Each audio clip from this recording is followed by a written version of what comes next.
Dear students, the mission development academy के इस परिवार में आप सभी लोगों का स्वागत है। और जो भी बच्चे क्लास 6 के अंदर एडमिशन लेना चाहते हैं नवोदय या फिर सैनिक स्कूल के अंदर, उन बच्चों के लिए ये क्लास कंप्लीटली डेडिकेटेड है।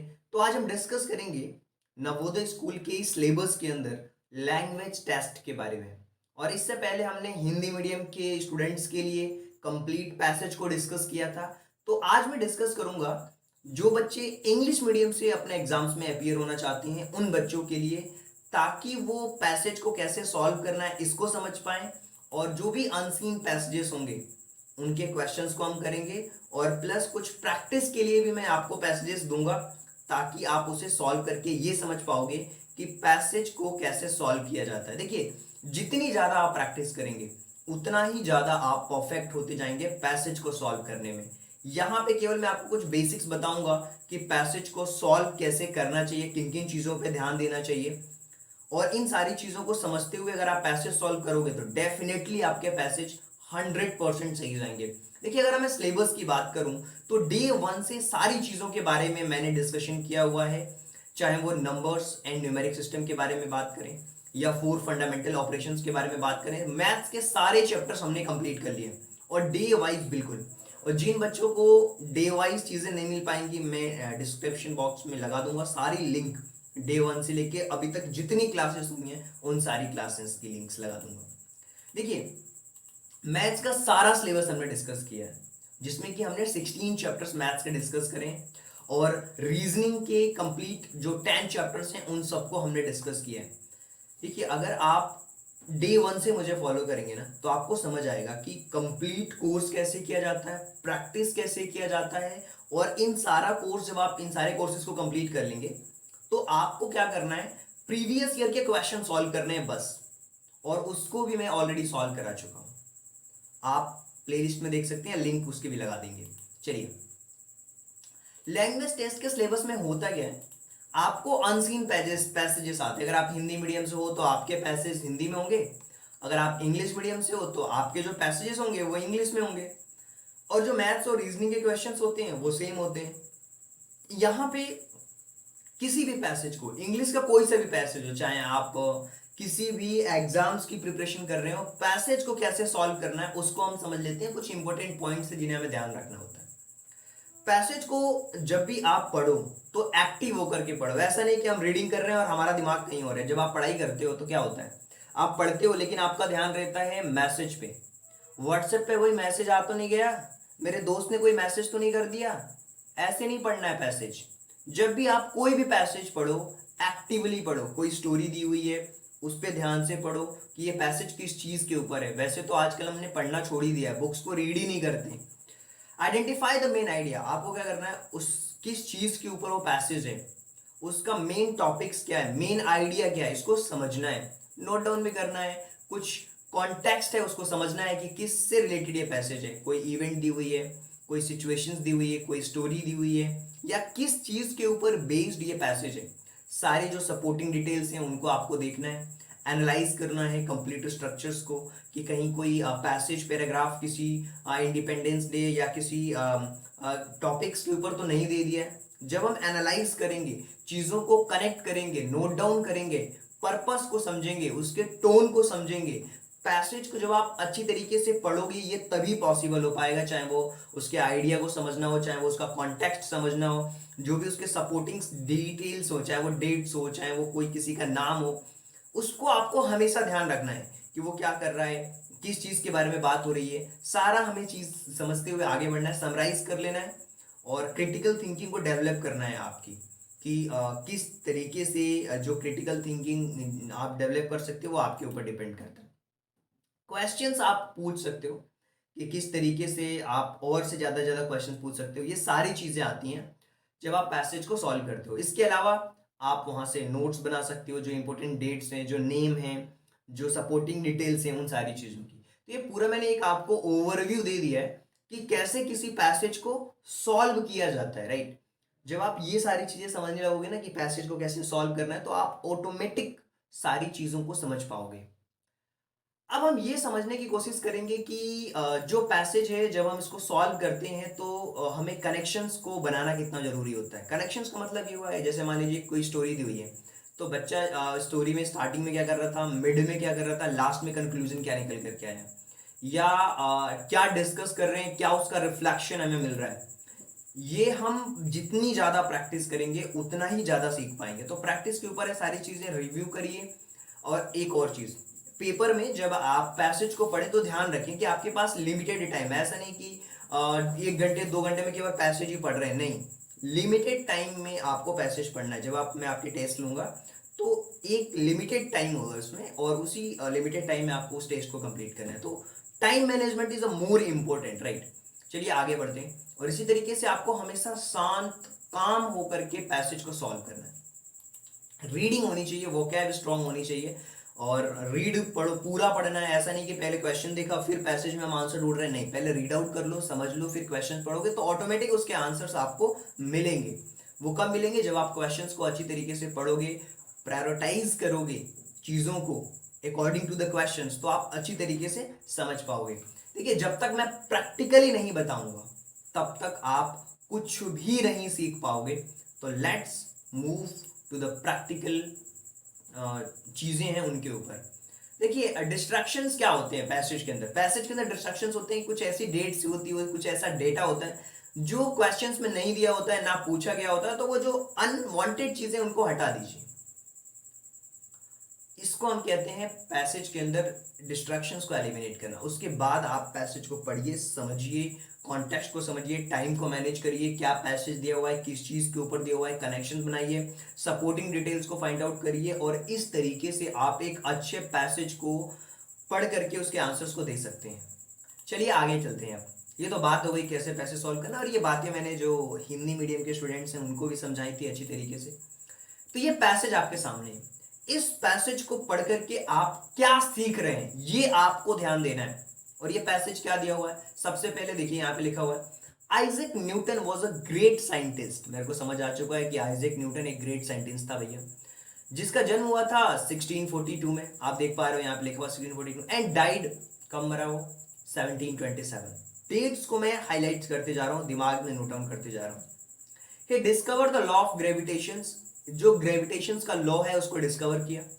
It is a falling of an apple, apple को गिरते हुए गार्डन में देखा और उसने सोचना स्टार्ट कर दिया। He was trying to find why earth went round the sun, earth क्यों सूरज के चारों तरफ चक्कर लगा रही है, या moon round the earth, moon क्यों राउंड कर रहा अर्थ के चारों तरफ।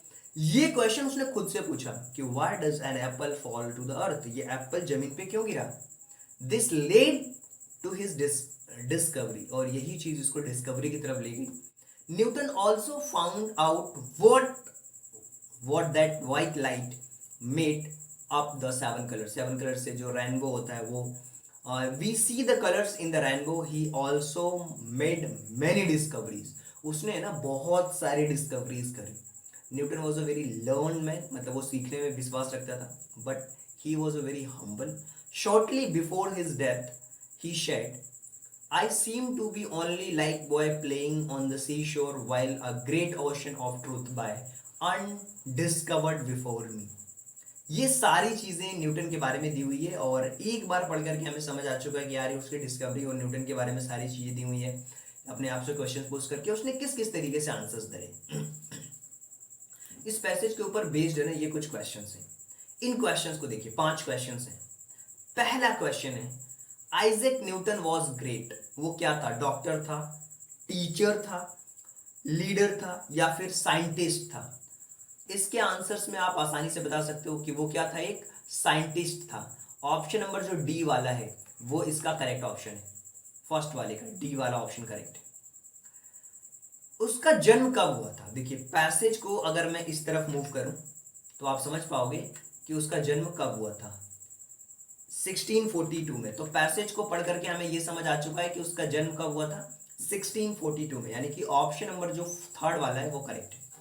कलर्स मेक्स व्हाइट लाइट, कितनी कलर्स बनाती हैं वो, 7 कलर्स, जिसको हम रेनबो कहते हैं। तो थर्ड वाला ऑप्शन भी आपको क्लियर हुआ। Choose the word which means opposite of discover, discover का मतलब होता है खोजना, उसकी अपोजिट क्या होगी, फाउंड होगा, लॉस्ट होगा, स्टार्टेड होगा, सर्च्ड होगा, क्या होगा? ठीक है, डिस्कवर का मतलब ढूंढना होता है, लॉस्ट मतलब खो जाना होता है। Choose the word that has a same meaning as a learn. Learn की सेम मीनिंग क्या होगी? नॉलेजेबल होगा, लेजी होगा, क्लेवर होगा, या फिर हैप्पी होगा? क्या होगा, इस चीज को हमें ध्यान देना है। तो दैट इज अ लर्न का मतलब जो व्यक्ति नॉलेजेबल होता है उसको हम कहते हैं, जो सीखने में विश्वास रखता है उसको हम कहते हैं नॉलेजेबल। तो ऑप्शन नंबर ए इसमें करेक्ट ऑप्शन। देखिए, समझ आ रहा है पैसेज? जितना ध्यान से आप पैसेज पढ़ोगे उतना ही अच्छी तरीके से आपको चीजें समझ आएंगी, उतनी आपकी अंडरस्टैंडिंग डेवलप होगी, और यही मेन चीज होती है। चलिए आगे चलते हैं। ये आपका एक और पैसेज दिया हुआ है, इसको पढ़िए और ध्यान से पैसेज को पढ़िए। मैं आपको पढ़ता हूं, आपके सामने पढ़ करके बताता हूं, और 3 से 4 5 पैसेज हम सॉल्व करेंगे। A rich man went to the fishing in the lake. एक रिच मैन जो कि फिशिंग के लिए गया लेक के किनारे। He was standing a low bridge पे खड़ा था। His tin is bat fell into the lake, leaning over the side of the bridge. He tried to catch the tin and pull it out the lake. As did see, his car keys fell out his pocket and disappeared in the water. जैसे ही वो fishing कर रहा था तो उसकी car की जो चाबी थी वो उस लेक में गिर गई, उस झील में गिर गई। और द मैन फेल्ट अनॉयड, वो बहुत दुखी हुआ। He learn over bridge to try see where his keys had gone. उस देखता रहा ऊपर से कि यार मेरी चाबी कहाँ गई है। As he did so he lost his balance and fell into the lake. और जैसे ही वो चढ़ करके देख रहा था अपना बैलेंस खोया और वो खुद भी गिर गया। He came out of the lake, वो बाहर आया। ही वॉज वेरी सैड, वो बहुत दुखी था। ही वॉकड बैक होम, और वो वापस घर चला गया। अब इसके ऊपर है ना कुछ क्वेश्चंस दिए गए हैं, इन क्वेश्चंस को ध्यान से देखिए, आपको समझ आएगा। The man tried to pull out, वो क्या कर रहा था, किस चीज को वो फाइंड आउट कर रहा था? अ टीन ऑफ बैट, ये हमारे उसमें ही दिया हुआ था ऑप्शन में। The man felt annoyed when, वो दुखी कब हुआ? जब उसकी कार की जो चाबी है वो नीचे गिर गई थी। यानी कि ऑप्शन नंबर डी जो है वो करेक्ट है। ऑप्शन नंबर जो डी है वो इसके अंदर क्या है? करेक्ट ऑप्शन है, ऑप्शन नंबर डी। इसी तरीके से a man went to the lake, किस लिए गया था वो? बोट के लिए, फूड, हॉर्स, कार, किससे वो गया था? आपको पता है कि जब कार की चाबी गिरी थी, इसका मतलब क्या हुआ? वो गया तो होगा कार से ही। तो ऑप्शन नंबर जो डी है वो करेक्ट है। अब देखिए, 2 क्वेश्चन ऐसे होते हैं जिसमें एंटोनिम, सिनोनिम्स या फिर कुछ और पूछ लिया जाता है। Which is the following antonym of catch? Catch मतलब होता है पकड़ना, और फ्री का मतलब होता है छोड़ देना। तो ये होगा फ्री। ऑप्शन नंबर जो बी है वो इसके अंदर करेक्ट ऑप्शन है। ऑप्शन नंबर जो बी है ना वो करेक्ट ऑप्शन होगा इसके अंदर। ऑप्शन नंबर बी जो है वो करेक्ट ऑप्शन होगा। तो ये जो फ्री है वो करेक्ट है। अब बैलेंस किसका सिनोनिम्स है ये आपको बताना है। तो बैलेंस जो है वो कंट्रोल का सिनोनिम्स है, मतलब कंट्रोल को ही हम क्या कहते हैं? बैलेंस भी कहते हैं। तो ये जो कंट्रोल है वो करेक्ट ऑप्शन होगा, सी वाला। तो आप समझ आ रहा होगा कि यहाँ पे टीन ऑफ द बैट आएगा, और यहाँ पे जो आएगा वो उसकी कार की चाबी गिर गई थी, और फिर वो कार से गया था, फ्री होगा कैच का, और इसका कंट्रोल। तो ये सारी बातें आई होप कि आप समझ पाए होंगे कि कैसे ये चीजें काम कर रही हैं। चलिए आगे बढ़ते हैं। इस पैसेज को भी पढ़िए और ध्यान से देखिए कि पैसेज के अंदर क्या लिखा हुआ है, कैसे हम इस पैसेज को सॉल्व कर सकते हैं पढ़ करके।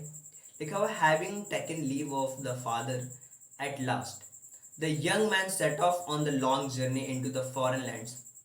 When luck does not favor, an artist goes to a place where the name is not known, he said to himself, and turned into a directions which led he knew not where.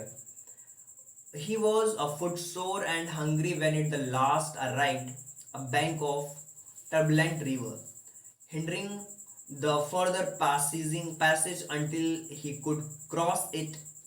Spying a boat or nearly ferry, he went thither, There were other men to catch, each with the fair ready in his hand, but the young man had not a broken troy on him. Almost ये जो है journey के बारे में है, और यहाँ पे कुछ जर्नी से रिलेटेड चीज़ें दी गई हैं, वो कहाँ गया, कहाँ पहुँचा, बैंक ऑफ ट्रोलेंट रिवर, ये सारी चीज़ें दी हुई है। और इस पैसेज के ऊपर बेस्ड अगर कुछ क्वेश्चंस हैं तो उनको हम देखेंगे और उनको हम सॉल्व करने की कोशिश करेंगे।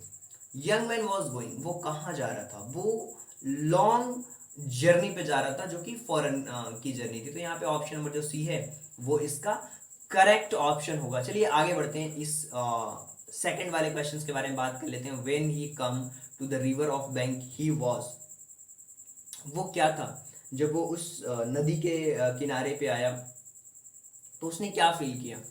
फुटसोर एंड हंग्री, उस भूखा महसूस कर रहा था। हंग्री मतलब भूखा होता है। The other people had in their hands, जो दूसरे लोग थे उनके हैंड्स जो थे वो the fair in the their hands, the fair in their hands. अब यहाँ पे लिखा हुआ है अपोजिट, फॉरेन का हमें बताना है। फॉरेन मतलब होता है बाहर वाला, और लोकल मतलब होता है स्वदेशी जो होती है हमारी, उसको हम कह सकते हैं। और फुलिशनेस का सेम वर्ड क्या होगा? मैडनेस या फुली, ये आपको बताना है। तो इसका होगा फुली। तो ऑप्शन नंबर जो डी है वो करेक्ट ऑप्शन है। ये वाला जो डी वाला ऑप्शन है वो इसका करेक्ट ऑप्शन है। चलिए आगे चलते हैं, और अब हम बात करेंगे पैसेज नंबर 4 के बारे में। देखिए, जितने ज़्यादा आप पैसेज कर सकते हो उतने ज़्यादा आपको करने की कोशिश करना है। क्यों? मैं बता रहा हूँ क्यों। जितने ज़्यादा आप पैसेज सॉल्व करोगे उतनी आपकी अंडरस्टैंडिंग डेवलप होगी। और एक चीज़ मैं बताऊँ आपको, अगर आपने 2003 से लेके 2022 तक के जितने भी क्वेश्चन पेपर हो रहे हैं, मैं क्या बोल रहा हूँ, 2022 से लेकर के 2023 डिसेंडिंग ऑर्डर में चलते हैं, मतलब 2003 से लेकर के, यहाँ पे लिख देते हैं 2003 से लेकर के 2022 तक के जितने भी क्वेश्चन पेपर हैं उन सबको अगर आपने सॉल्व कर लिया तो आप समझ रहे हो 20-22 पैसेज तो ऐसे ही हो जाएंगे। तो पुराने पैसेज को देखिए कि किस टाइप के पैसेज हमसे पूछे जाते हैं।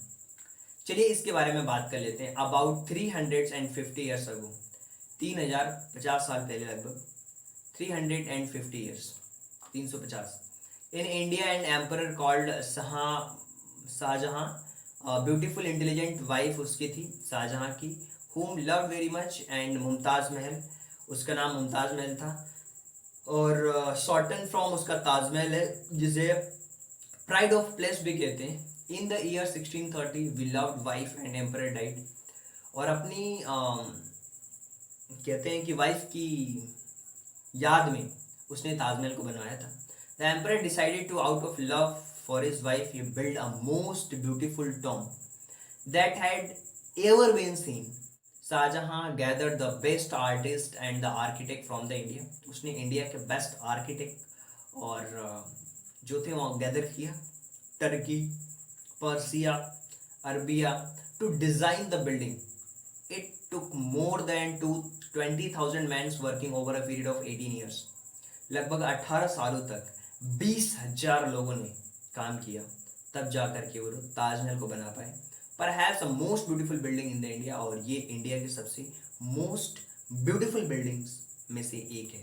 देखिए यहाँ पे है ना, पैसेज में अगर आप देखोगे ध्यान से, इन चीज़ों को अगर आप देखोगे तो आपको समझ आएगा कि किस तरीके के क्वेश्चंस पूछेंगे। जैसे ताजमहल वॉज बिल्ड, किसकी क्यों ये बिल्ड किया गया था? क्योंकि वो उसकी याद में, the out of love for the Mumtaz Mahal. First वाला ऑप्शन करेक्ट है। अब ये डैश लिखा हुआ है, work for an architect. Architect का मतलब वो होता है जो बिल्डिंग्स को डिजाइन करता है, उसको हम आर्किटेक्ट कहते हैं। इसी तरीके से अगर कोई पूछ दिया कि पीपल कंसिडर ताजमहल एज किसके उसमें जाना जाता है, तो आप कहते हैं मेमोरी ऑफ एन एम्परर के उसमें जाना जाता है, या फिर ये क्या चीज़ है इसमें, तो आप कह सकते हो कि the most beautiful building in India that is Taj Mahal. और यहाँ पे लिखा हुआ है कि शॉर्टन का मतलब क्या होता है? शॉर्टन का मतलब होता है, शॉर्टन का हमें एंट्रेंस बता करना है तो इंक्रीज होगा शॉर्टन का मतलब, राइट। और इसी तरीके से अगर हम बात करते हैं इंक्रीज होगा या फुल होगा, शॉर्ट मतलब छोटा, फुल यानी कि बड़ा होगा, इंक्रीज मतलब तो बढ़ना होता है, और डिक्रीज का एंटोनिम्स इंक्रीज होगा। और पीरियड का जो सिनोनिम्स होगा उसको हम कहते हैं ड्यूरेशन, मतलब उस ड्यूरेशन में ये सारी चीज़ें हैं। तो हमें इस तरीके से समझना पड़ेगा, शॉर्टन का फुल होगा और पीरियड का ड्यूरेशन होगा। तो ये सारी चीज़ें आपको समझ आ रही होंगी। चलिए आगे बढ़ते हैं और फिफ्थ वाले पैसेज के बारे में बात करते हैं। और बहुत ही छोटा सा ये पैसेज है, इसको आप पढ़िए और आप समझ पाओगे कि क्या है ये। लिखा हुआ है, I felt lonely in my classroom full of boys and girls and the teachers. The teacher walked up to me with a smile. She put her hand kindly on my shoulder and asked, "What is your name?" Abhay Shankar. मैंने बुदबुदाया, मेरा नाम अभय शंकर है। Say loudly, so I can hear it. Say it. उसने कहा, I tried out but not couldn't. My lips were dry, perhaps sealed. मतलब सूख गए थे वो, इस वजह से वो नहीं बोल पा रहा था। I could not open my mouth, अपने मुंह नहीं खोल पा रहा था। Then teacher asked me, write my name on the blackboard. कि बोर्ड पे, ब्लैक बोर्ड पे नाम लिखो। I went up the blackboard, lifted the white chalk, and as I was about to write, my mind went blank. जैसे मैं गया, दिमाग मेरा ब्लैंक हो गया। I knew my name, मैं जानता था। I knew how to write, मैं भी जानता था कैसे लिखना है। But standing in front of so many boys and girls, the teachers made me uncomfortable. और टीचर ने मुझे अनकंफर्टेबल बना दिया वहाँ पे, क्योंकि बहुत सारे बच्चों के सामने खड़े होना, और मेरे माइंड से बिल्कुल पता ही नहीं चल रहा था कि क्या लिखना है। मेंट ब्लैंक। समझ आ रहा है आपको? सिचुएशन है क्लासरूम की, एक बच्चे की जिसका नाम है अभय शंकर, जो बोल नहीं पा रहा था। चलिए, तो इसके बारे में हम इस पैसेज को सॉल्व करते हैं। पता है, अगर आप सैनिक स्कूल के सिलेबस को देखोगे, गदर 1.0 वाले बैचेस में मैंने पूरा ये पैसेज कराया है, जो पैसेज मैं आपको अभी भी करा रहा हूँ। और पैसेज तो प्रैक्टिस करने की चीज़ होती है, जितना आप कर सको उतना ही बेटर है। तो what does not describe the narrator, narrator के द्वारा क्या डिस्क्राइब नहीं किया गया है, दैट इज वो है आपका कॉन्फिडेंट, कि बच्चा वो कॉन्फिडेंट है, ये डिस्क्राइब नहीं किया गया, वो उसकी नर्वसनेस को बताया गया। और सील्ड का अपोजिट क्या होता है? ओपन होना होगा सील्ड का अपोजिट, राइट। सील्ड का मतलब पैक, तो ओपन मतलब खुला। विस्पर्ड का मतलब होता है स्लोली स्लोली कुछ कहना। अब बुदबुदाना जिसको हम कहते हैं विस्पर्ड, फुसफुसाना जिसको हम कहते हैं विस्पर्ड होता है। और सैड स्लोली उसको हम कहते हैं। The boy could not right his name because he was afraid, nervous, what. तो आप कह सकते हो कि बच्चा कहीं ना कहीं नर्वसनेस था। द टीचर वॉज रूड या इनडिफरेंट या अनहेल्पफुल या सिंपैथाइज। जो टीचर था ना वो सिंपैथाइज है, तभी तो उसकी पीठ पे हाथ रख के उसने बोला कि hey what is a good name. तो कहीं ना कहीं वो सिंपैथी को बता रहा था। देखिए, मैंने 5 पैसेज आपको करा दिए। पैसेज की प्रैक्टिस आपको करना है, जितनी प्रैक्टिस आप पैसेजेस की कर सकते हो उतनी करिए। टेस्ट भी मैं लूंगा पैसेजेस का, और इस तरीके से हमने जो है ना अपना जो नवोदय का कोर्स है उसको हमने कंप्लीट कर लिया है। मैं सारे जो क्वेश्चंस डिस्कस करेंगे 2002 से लेकर के 23 तक, वो सारी वीडियोस आप देखना, प्रैक्टिस करना, टेस्ट देना, सारी चीज़ें करना। फिर भी कोई डाउट हो तो नंबर पे कॉल लगाना। मेंटरशिप में कैसे जुड़ना है ये भी बात करें हम आगे। चलिए, ये कुछ पैसेजेस हैं, आप स्क्रीनशॉट ले सकते हो और इसको सॉल्व भी कर सकते हो, ये आपके ऊपर है। ये आपका पैसेज है और इस पैसेज से रिलेटेड ये आपके क्वेश्चंस हैं, राइट। ये आपके क्वेश्चंस हैं, तो आपको समझना है कि किस तरीके से, कहाँ चला गया, आगे बढ़ रहा। ये पैसेज है छठा, और छठे पैसेज का ये क्वेश्चन है आपके सामने। इसी तरीके से ये 7th वाला पैसेज है, और 7th पैसेज का ये जो क्वेश्चन है ये है आपके सामने। 7th पैसेज है, और इसी तरीके से 7th पैसेज का ये आपका क्वेश्चन है। ठीक इसी तरीके से 7th के बाद ये पैसेज नंबर 8 है, जिसको आप प्रैक्टिस कर सकते हो, पढ़ सकते हो, और इसी के साथ ये है इसका क्वेश्चंस। तो आप प्रैक्टिस कर सकते हो, ये आपके लिए दिए जा रहे हैं। जितनी ज़्यादा आप प्रैक्टिस करोगे उतना ही आपके लिए बेनिफिशियल है। चलिए आगे चलते हैं और बात कर लेते हैं नेक्स्ट पैसेज के बारे में। और ये नेक्स्ट पैसेज है और इसी तरीके से अब हम बात कर लेंगे। ये है आपका पैसेज, तो क्या होगा राइट आंसर। ये पैसेज नंबर 10 है और फिर पैसेज नंबर 10 के अलावा ये है उसका क्वेश्चन। सो आई होप कि आप समझ पा रहे होंगे कि कैसे ये पैसेज काम कर रहा है। और ये है हमारा मेंटरशिप प्रोग्राम। देखिए मेंटरशिप प्रोग्राम्स में फ़ायदा बहुत है। आपको सैनिक स्कूल के पूरे बैचेस, नवोदय की पूरी कोर्सेस, सैनिक स्कूल का पूरा कोर्स, सारी चीज़ें आपको मिल जाती हैं। Plus personal mentoring, doubt, previous year के क्वेश्चंस, वो सारी चीज़ें आप कर पाते हो मेरे साथ। सो आई होप कि आपको चीज़ें समझ आ रही होगी। कोई डाउट है तो आप कमेंट बॉक्स में क्वेश्चन पूछ सकते हो, सुझाव सजेशन भी दे सकते हो और मेरे साथ जुड़ भी सकते हो। So thank you so much and thanks for giving your precious time at the last. God bless you. Thank you so much.